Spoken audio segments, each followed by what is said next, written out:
Eggye ly'eggwanga UPDF nga lyavaayo mu kiseera ng'eggwanga lyolekera okulonda kwa bonna okwaliwo ku lwokuna lwa sabbiiti ewedde ne lirabula Bannayuganda obutageza kusigala mu bifo ebironderwamu nga bamaze okulonda. Ligamba nti Bannayuganda baagoberera bulungi okulabula kuno kwe lyawa nti era ekintu ekyayambira ddala okulonda okutambula mu mirembe. Uganda People's Defence Forces would like to extend its heartfelt appreciation to all Ugandans for exercising their democratic rights with calmness and peace during the recent elections. Amyuka omwogezi wa UPDF Col Henry Obbo ategeezezza nti Bannayuganda baatambulira ku kulabula kuno kwe baabawa ne badda mu maka gaabwe nga bamaze okulonda, ekintu ky'agamba nti kyayamba obutabeera na mujjuzo mu bifo ebironderwamu. All our people that they should not be scared in any way, should not be intimidated in any way.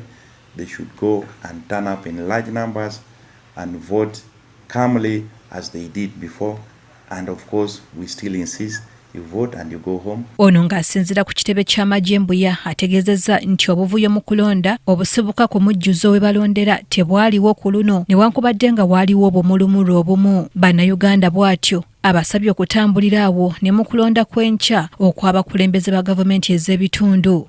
As we look ahead, we urge all citizens to continue upholding this spirit of peace and order in the forthcoming elections. The UPDF, in support of all the other security organs, would wish to guarantee continued peace and stability. Obbo era kakasizza ng'abamagye bwe bakyaliwo okukuuma emirembe n'okukakasa nga tewabeerawo butabanguko bwonna mu ggwanga.